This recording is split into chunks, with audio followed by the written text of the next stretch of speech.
નમો વરિયંતાણમ નમો સિદ્ધાણમ નમો આયર્યાણમ નમો વજ્જાયાણમ નમો લોહે સૌવસાવણમ એસો પંચ નમુકારો સૌવ પાવપણાસણો મંગલાહારણમ જ સૌવેસી પરમમ વૈ મંગલમ મંગલમ ભગવાન વીરો મંગલમ ગૌતમ પ્રભુ મંગલમ સ્થૂલભદ્રાદ્યા જૈન ધર્મો સ્તુ મંગલમ. પ્રવચનનો વિષય છે માર્ગ ભૂલેલા જીવન પથિકોની પ્રતિબોધ કથા. આજથી 1245 વર્ષ પૂર્વે બનેલો 4 પ્રસ્તાવ અને 17,000 શ્લોકોની અંદરમાં ફેલાયેલો આ કુવલય માલા નામનો ગ્રંથ પ્રત્યેક જીવાત્માને એક પ્રતિબોધ આપે છે. પ્રત્યેક જીવતી વ્યક્તિઓને, જે લોકો મોક્ષની અંદરમાં નથી ગયા એ સિવાયના બધા જીવો માટેની આ બાબત છે, આ વાત છે. મોક્ષની અંદરમાં ગયા, ચાલી ગયા એ જીવો તો આ બધા જ ચુંગાલમાંથી મુક્ત બની ગયા, આ બધી ઝંઝાળમાંથી મુક્ત બની ગયા. જે નથી ગયા આ 4 ગતિ 84 લાખ યોની, બસ એના અલગ અલગ અલગ ક્ષેત્રમાં જે જીવો જીવતા છે, જીવી રહેલા છે, એ બધા જીવોને મહાત્મા જાણે કે સમજાવી રહેલા છે કે 5 દોષોની ખતરનાકતાને એકવાર જાણી લો.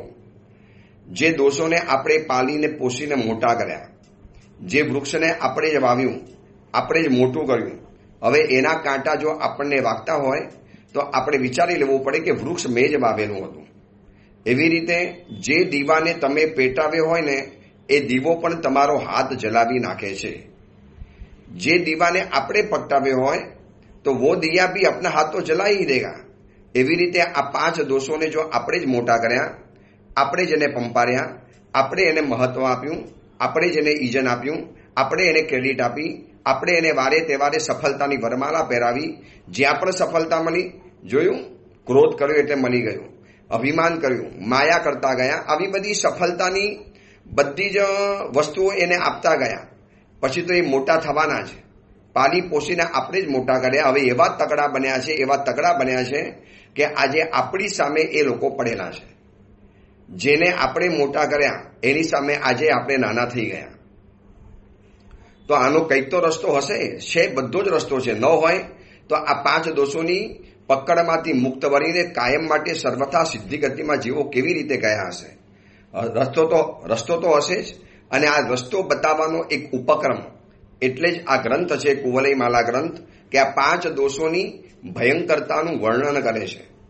એ જંગલની અંદરમાં રહેલા સાગરદત્ત મુનિવર કુવલયચંદ્ર કુંવરને આ કથા બતાવે છે.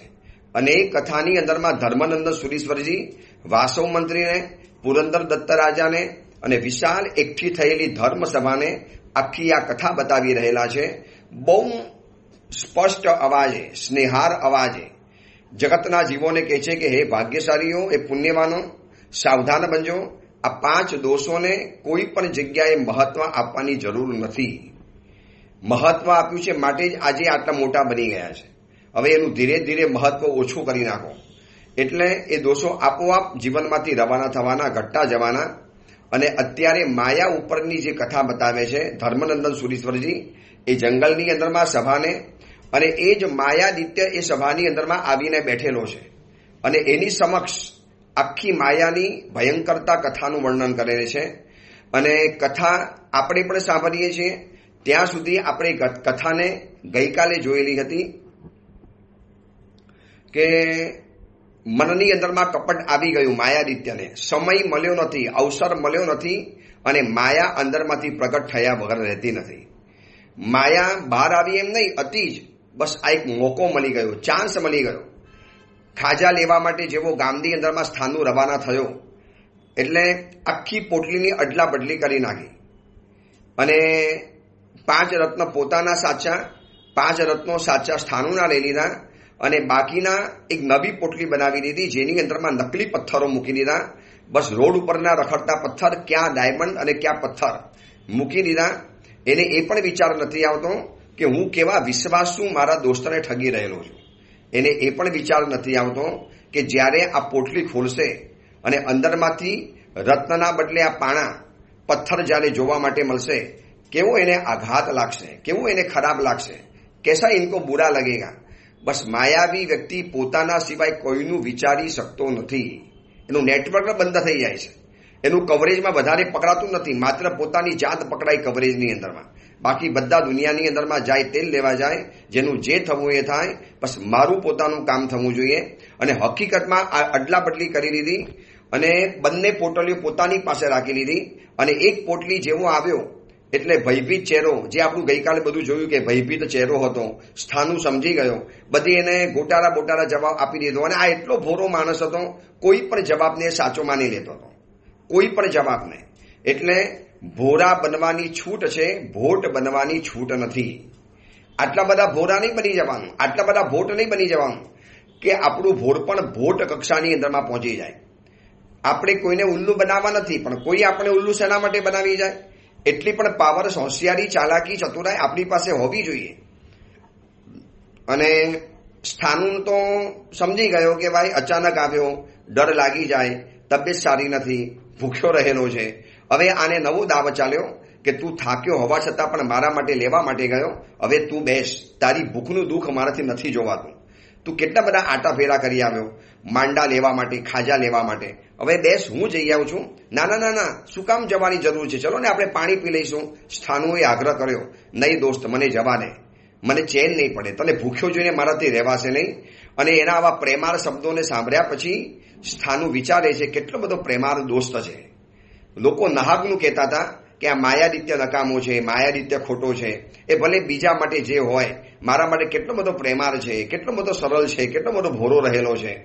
અને બસ બાનું બતાવી અને માયાદિત્ય તો ગયો। માયાદિત્યને કંઈ ભોજન લેવા નતું જવું, ત્યાંથી એને રવાના થઈ જવું હતું, કારણ કે બંને પોટલીઓ પોતાની પાસે છે, સાચા રત્નોની, 10 રત્નો, 10 ડાયમંડ, કરોડો રૂપિયાની કિંમતીના પોતાના ડાયમંડ અને સ્થાનુના ડાયમંડ પોતાની પાસે આવી ગયા, રત્ન હવે પોતાની પાસે આવી ગયા। બસ હવે આનાથી દૂર છટકવા માટે માંગે છે, હું દૂર ચાલ્યો જાઉં અને અલગ રીતે પોતાના ગામમાં પહોંચ્યો જાઉં, એના કરતાં વહેલો પહોંચ્યો જાઉં અને પછી એનું જે થવું એ થાય।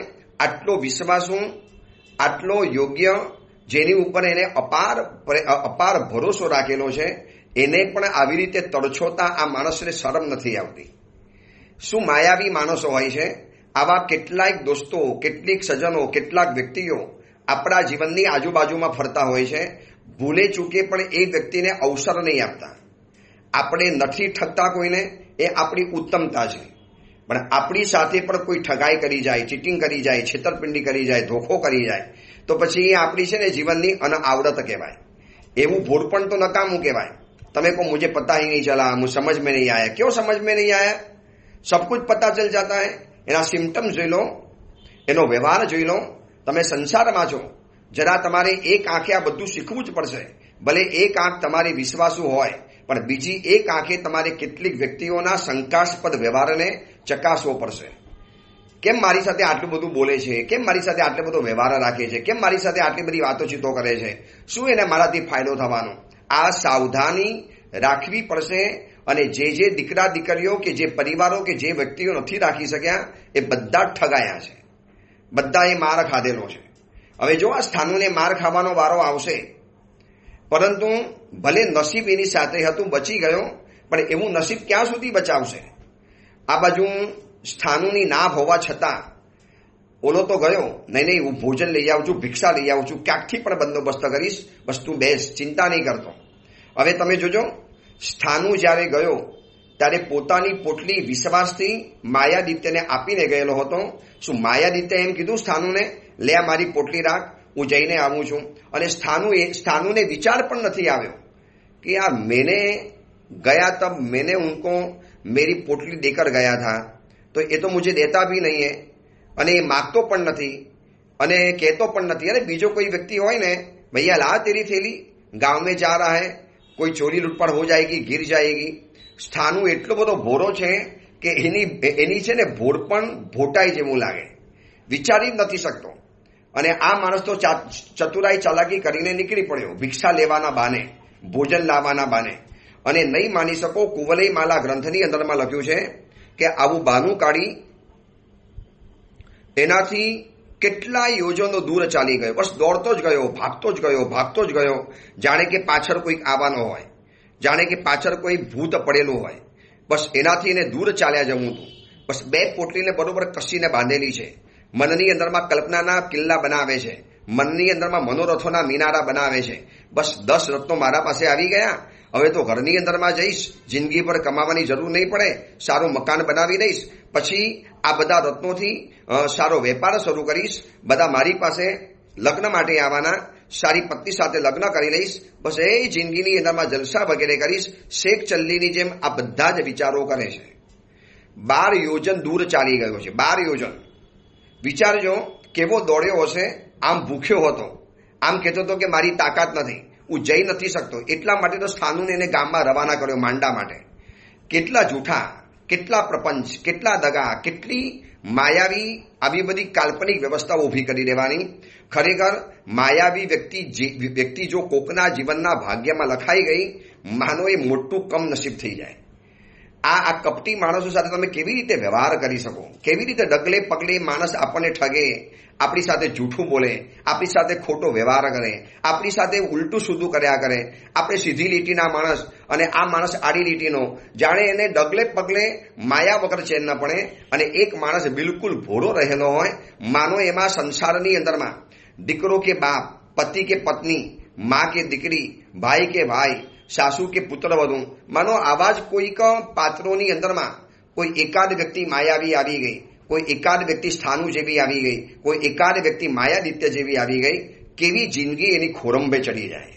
કેટલી બધી અસમાધિ, કેટલું બધું અદુખ, કેટલી બધી તકલીફ, કેટલા બધો પાર વગરનો માનસિક ત્રાસ થઈ જાય.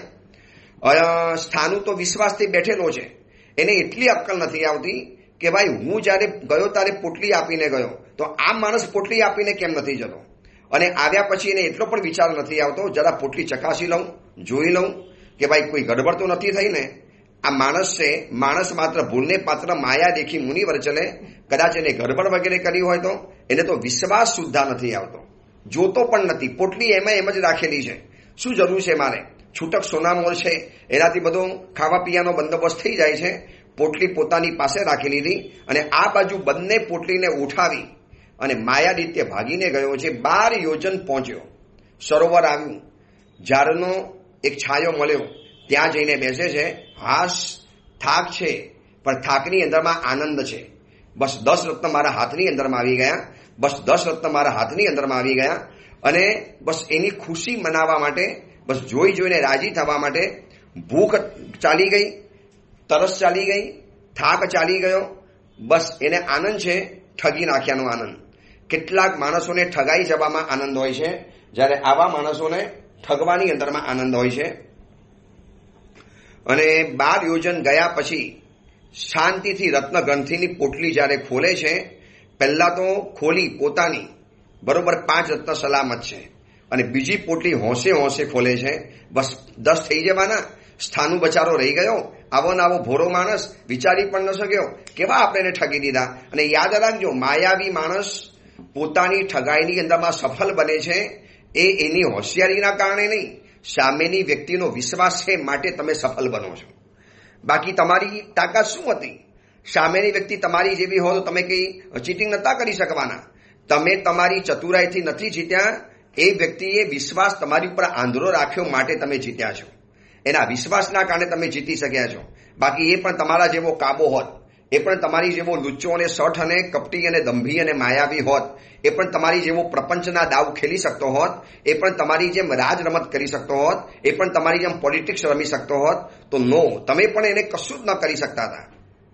પરંતુ જેવી પોટલી હોંશે હોંશે ખોલે છે, અને પોટલી જેવી ખોલી બેભાન થઈને ઢળી પડ્યો માયાદિત્ય, સીધો બેભાન થઈને. શું થઈ ગયું?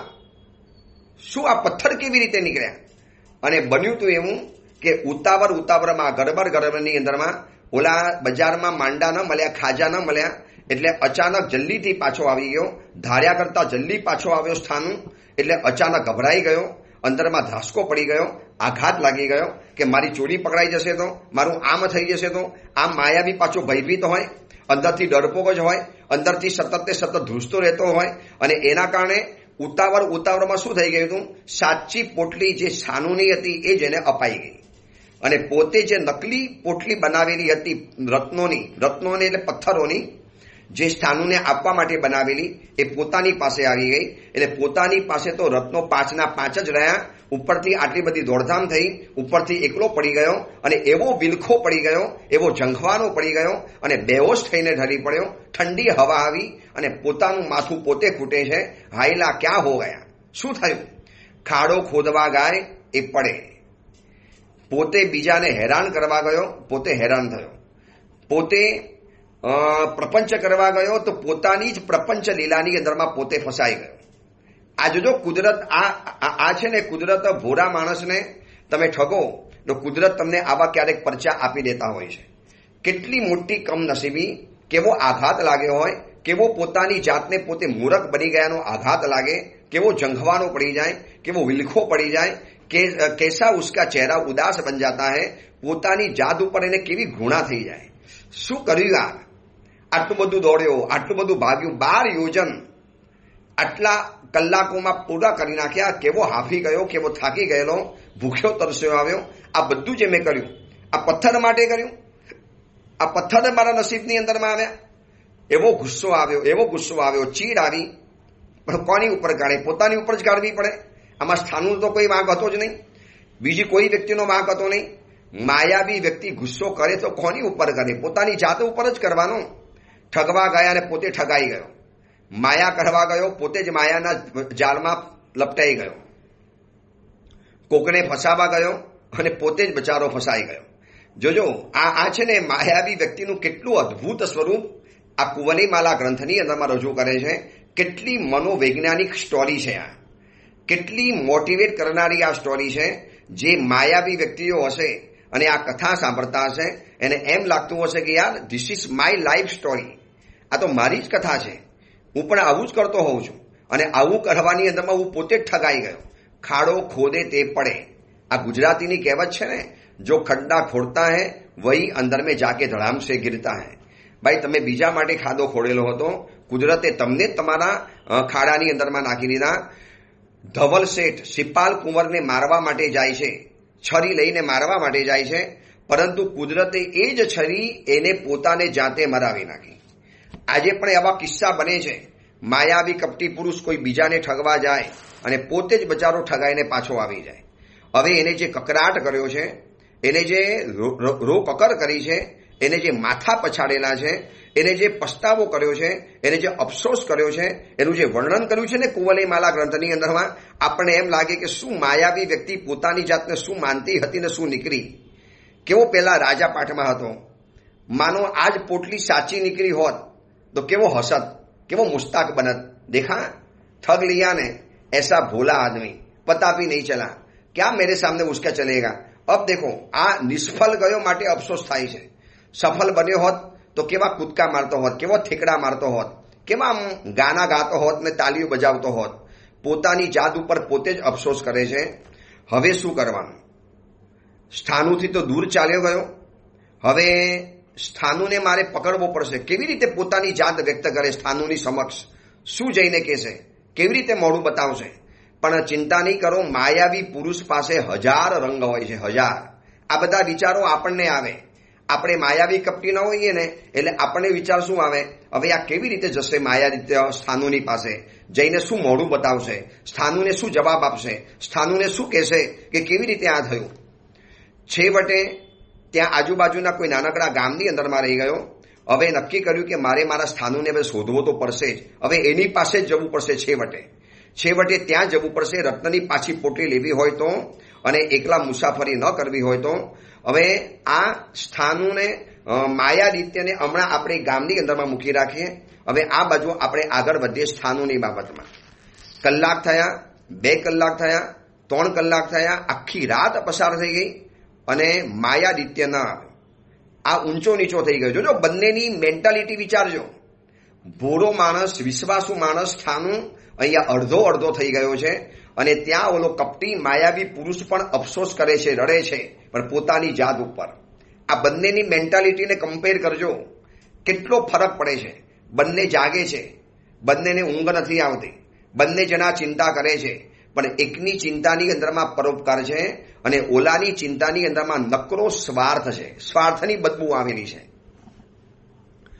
અને સાવ વિલખા મુખવાળો, નિસ્તેજ કાંતિવાળો બચારો આખી રાતો પૂરી કરી સવારે નક્કી કર્યું કે ચલો હવે જઉં છું આપણા નગર તરફ, અને નગર તરફ જવાના એક મુખ્ય નગરમાં જઈને ઊભો રહી જઈશ, કારણ કે સ્થાનું ત્યાંથી પસાર થવાનું, સ્થાનું ત્યાંથી જ જવાનું, એટલે પોતાના નગર તરફની દિશા પકડીને ચાલે છે.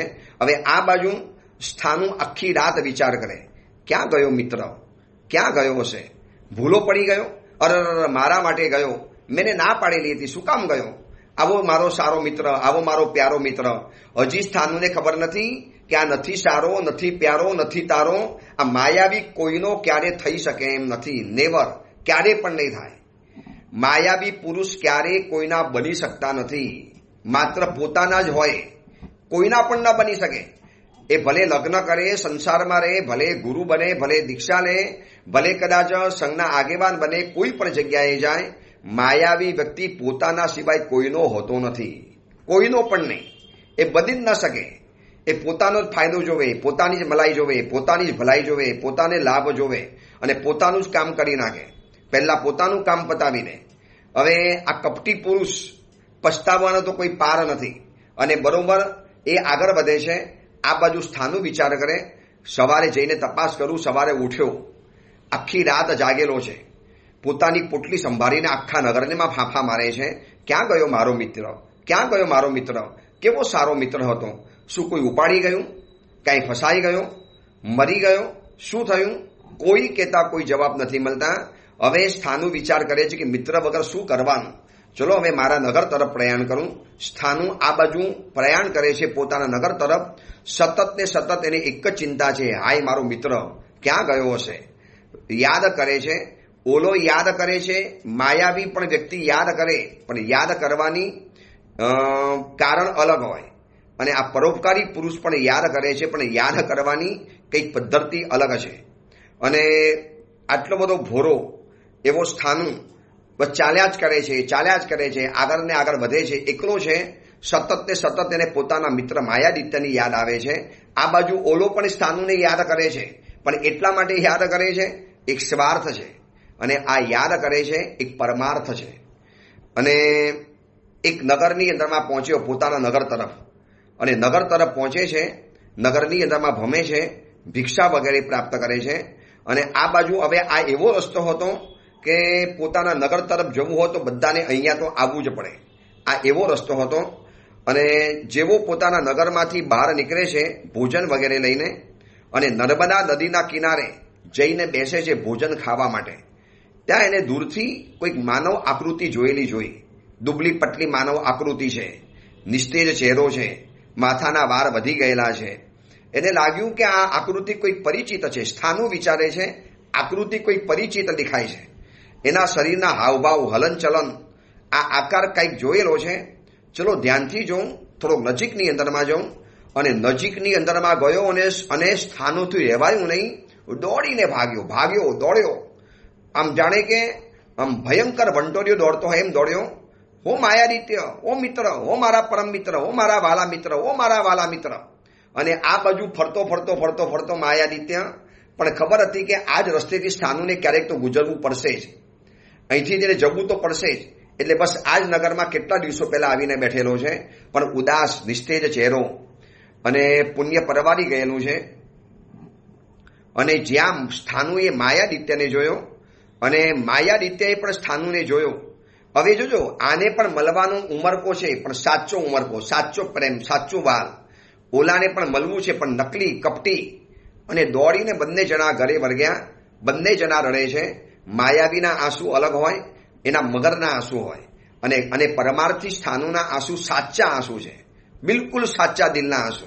બંને જણા ભેગા થયા. ચલ દોસ્ત પેલા ખાનું ખાઈ લે, કેવો દુબળો પટલો થઈ ગયો છે ભાઈ, તારા વગર મને ગમતું જ નતું, તારા વગર મને ઊંઘ જ નથી આવતી. જોજો માયાદિત્યના ડાયલોગ સાંભળજો.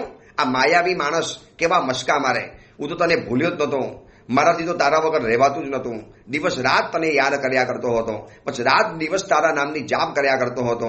અરે ભગવાન, પછી મેં તને સૌથી વધારે યાદ કરેલો છે. મિત્ર, શું મારા જીવનની અંદરમાં તકલીફ આવી ગઈ? કેવા મારા જીવનની અંદરમાં આવા દિવસો આવી ગયા? પ્લીઝ હવે તું મને છોડીને નહીં જતો, બસ તું મારી સાથે ને સાથે જ રહેજે. નાટક કરે, ઘડીકમાં હાથ પકડી લે, ઘડીકમાં વળગી પડે, નકલી આંસુ વહાવે. સ્થાનુ આ જોઈને ગદગદ બની ગયો. કેટલો સારો મિત્ર છે, કેટલો મારા વગર સોસરાઈ ગયો છે, કેટલો મારા વગર આટલો હિજરાઈ ગયો છે. કિતના દુખી બન ગયા હે, કિતના દુબલા પતલા હો ગયા હે. ભોજન વગેરે કર્યું. નર્મદા નદીનો કિનારો છે. હવે માયાદિત્ય છે ને સ્થાનુ પૂછે એની પહેલા જ પોતાની કેસેટ શરૂ કરી દીધી. એને ખબર છે કે ભાઈ આડું ઓડું પૂછે એની પહેલા પાણી પહેલા હું પાર બાંધી દઉં. દોસ્ત, શું કરું મારા જીવનની કથા? બસ તારા માટે ભોજન લેવા હું નીકળ્યો. તું આટલું ફરીને આવ્યો તો મને એમ તો ચલો મારા મિત્ર માટે હું પણ નીકળું. પણ દોસ્ત, જેવો નગરની અંદર હું ગયો ને,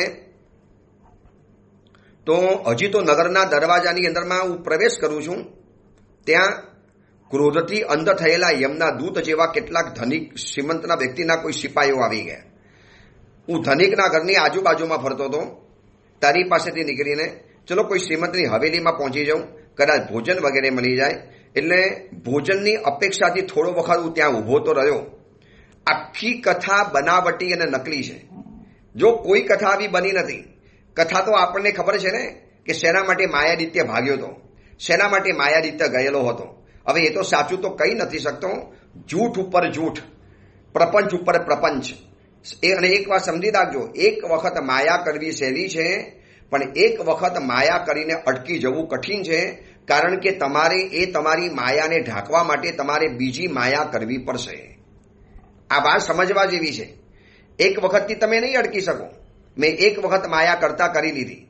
હવે સામી વ્યક્તિને મારી માયા ખબર ન પડે માટે એને ઢાંકવા માટે વળી પાછી એક બીજી માયા, હવે એને ઢાંકવા માટે ત્રીજી માયા, એને ઢાંકવા માટે ચોથી માયા. અને આમ કરતા કરતા કરતા માયાના થરના થર બની જાય, માયાના આમ પર્વતોના પર્વતો બની જાય, ડુંગરાના ડુંગરા બની જાય. કદાચ મેરુ પર્વત જેટલી ઊંચી માયાના ડુંગર મારે બનાવવો પડે. એના કરતાં માયા ન કરો, નિષ્કપટ રહો, જેવો છે એવો વ્યવહાર કરી દો, જેવા છે એવા પારદર્શક બની જાઓ, તમે એવા ખુલ્લા દિલના બની જાઓ, સ્પષ્ટ અને સ્વચ્છ દિલના બની જાઓ. પણ નહીં બને. માયાવી વ્યક્તિ બની જ નહીં શકે. એને સીધે સીધું કહી દેવા જેવું હતું કે દોસ્ત, ભૂલ થઈ ગઈ, માફ કરી દે. દોસ્ત, ખરેખર ભૂલ થઈ ગઈ, મેં તને ઠગ્યો. અને આ સ્થાનુ એવો સારો હતો ને કે એને સાચી વાત કબૂલી હોત ને તો એને એની ઉપર કશું જ ન કરત. આ માણસ અલગ છે સ્થાનુ, આ વ્યક્તિત્વ જ અલગ છે. આ માણસને કોઈના પ્રત્યે રોષ દ્વેષ નથી આવતો. ખાલી માયા રીતે જો કબૂલ કર્યું ને સાચી રીતે કે દોસ્ત આના માટે ભાગેલો. જોઈ લે, આ તારી પોટલી ખોલીને જોઈ લે. જો આ પોટલી, નકલી પથ્થરો, તારી અસલી પોટલી છે, હું લઈને ભાગેલો. આ ઉતાવળમાં ગડબડ થઈ ગઈ અને મારાથી આવું થઈ ગયું. આટલું કન્ફેસ કરી દીધું હોત, પારદર્શક બનીને જો ખુલ્લી જાતને કરી દીધી હોત તો શું વાંધો હતો. પણ માયાવી આવું કરે તો માયાવી કોને કહેવાય? એની માયા કોને કહેવાય? ન કરી શક્યો. હવે આખી બનાવટી કથાની જાર ઊભી કરશે. અને સ્થાનુ સાંભળે છે. દોસ્ત, મારી કથા સાંભળી લે, શું મારી હાલત થઈ ગઈ. ઓલા ધનિકના બંગલાની આજુબાજુમાં ઘૂમતો હતો. એમાં ધનિકના સિપાહીઓ મને ચોર સમજી લીધો. કારણ કે હું ફરતો તો ભોજનની અપેક્ષાએ. અને એક તો આપણા ચિત્રે હાલ કપડાં, આટલા દિવસનો થાક, મેલા કાર્પેટિકના વસ્ત્રો, અને સીધા 4 સિપાહીઓ આવીને મને બાવડે ઝાલ્યો અને મને મારતા પોતાના ઘરના માલિક પાસે લઈ ગયા. શેઠજી એ अपने बंगले के बाहर घूमता रहता था, रेकी करता था, चौकी करता था. शायद चोर है, साहब पकड़ कर लेकर आए. અને આ ચોર पकड़ कर लेकर आए. अभी अभी जो समाचार मिला है नगर में राजा के दरबार में चोरी हुई, साले ऐसे कोई चोरी करने वाले होंगे, मारो उसको, फटकारो. अरे સ્થાનુ શું વાત કરું, બસ તને છોડીને ગયો એમાં તો જીવનમાં મારી ઉપર દુઃખો આવી ગયા. તું કેટલો બધો મારો સારો મિત્ર છે, તું હતો, મને જીવનમાં તકલીફ ન પડી. મને એવો માર માર્યો, ઉલટાની મેં તો ચોરી નથી કરી. સ્થાનુ સાંભળતા સાંભળતા આંખમાંથી દળદળ આંસુ પાડે છે. અને એના આંસુને જોઈ અને ઓલો માયાદિત્ય અંદરમાંથી કોરસાઈ છે. કેવો ઠગ્યો, કેવો ઉલ્લુ બનાવી દઉં છું, કેવો ભોરો છે. જો આ માયાદિત્ય અને સ્થાનુની આ કથા કેટલી મનોવૈજ્ઞાનિક કથા છે. બસ આવા સ્થળમાંથી આપણે, હું અને તમે કોઈક આવા માયાવી પુરુષના સકંજામાં સપડા હોઈએ અને આપણે આવી રીતે આગળ વધતા હોઈએ છીએ. બસ સ્થાનું બચારો રડતો જાય અને આ કથામાં મરી મસાલો ભરવાતો જાય. મેં બહુ કીધું, આજીજી કરી, મને કોઈ છોડી દો. મારો મિત્ર ગામની બહાર બેઠેલો છે, પૂછી લો એને. હું બિન ગુનેગાર છું. મારો એક મિત્ર છે સ્થાનું, તમે જઈને તપાસ તો કરો. હું ભલે અહીંયા બેઠેલો છું, તમારે એક માણસને મોકલો, જાઓ તપાસ કરો. પાંથાશાળામાં બેઠેલો છે. એ ચૂપ, શાંતિ રાખ. નાટક કરતા એક તો ચોરી કરતા હોય, શિરચોરી કરતા હોય. મેં કીધું ભાઈ મારો મિત્ર મારા વગર કેવી રીતે રહેશે? નહીં રહી શકે. હું પણ એના વગર નહીં રહી શકું. કેટલી નકલી માયા કપટ. આખી કથા હું જ્યારે કુંવલી માલામાં વાંચું છું ને ત્યારે એમ થાય કે ભગવાન ભૂલે ચૂકે બધું જ આપશે, પણ એક માયાવી કપટી વ્યક્તિ જીવનની અંદરમાં નહીં આપતા. અથવા તો મને આવો કપટી ને માયાવી પ્લીઝ પ્રભુ નહીં બનાવતા. ખુલ્લા દિલ રહેવાનું, પારદર્શક રહેવાનું, સ્વચ્છ રહેવાનું, પોતાના ઉપકારીઓ સામે પોતાની ભૂલ કન્ફેસ કરી દેવાની. થઈ ગઈ ભૂલ, એ પણ સમજે છે. તમે છાવરશો, માયા કરશો તો વરી પાછું એના માટે નવી માયા, એના માટે નવી માયા, એના માટે નવી માયા. હવે જોયું છે ને, કેટલાક લોકો ક્રાઇમ કરતા કરતા ખૂન કરી નાખે છે. હવે ખૂનને દબાવવા માટે વરી પાછું નવું કરે, એના માટે નવું કરે, એના માટે નવો ગુનો કરે અને છેવટે પકડાય તો જતા હોય છે જ. એના કરતાં સીધી પોતાની ભૂલ કબૂલી લીધી હોત તો સજા કદાચ ઓછી થાત. પણ આ માયાવી માયા રીતે એમ સમજે, હવે વરી પાછી નવી ભૂલ કરે છે, નકલી કથા કહેવાની.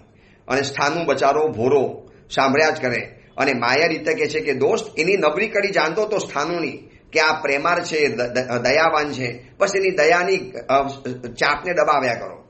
દોસ્ત મેં બહુ કીધું કે મારો મિત્ર શું કરશે મારા વગર? હું મારા મિત્ર વગર નહીં રહી શકું. શેઠ મને છોડો ને, માફ કરી દો ને, હું ચોર નથી. તમે કોઈ કરવા તૈયાર છું દોસ્ત. ઉપરથી મારે પાછી આ પોટલી બચાવવાની. મેં મારી પોટલી કેવી રીતે બચાવી છે? અરે ઉલટાનો તને આપીને ગયો તો સારું થાત. સ્થાનું તે કેમ ન માગી મારી પાસે? તારે માગી લેવી જોઈએ ને. જો આ માયા નિત્યના પ્રપંચ તારે માગી લેવી જોઈએ. તો ભાઈ તને આપતા કોને અડકાવેલો હતો? તારે આપી દેવી જોઈએ. કેટલી અદ્ભુત આ માયા નિત્યની કથા ચાલે છે. કમાલ કથા બતાવી છે. હવે ચલો એ કથાની અંદરમાં આગળ શું વરાંગ આવે છે અને શું આખી નકલી સ્ટોરી બનાવી અને કેવી રીતે સ્થાનુની સહાનુભૂતિને જીતે છે એની વાત આપણે આવતીકાલે કરીશું. એ જ મંગલ કામના, મંગલ ભાવના. જીનાગના વિરુદ્ધ કાંઈ પણ બોલાયું હોય તો મિચ્છામી દુક્કડમ.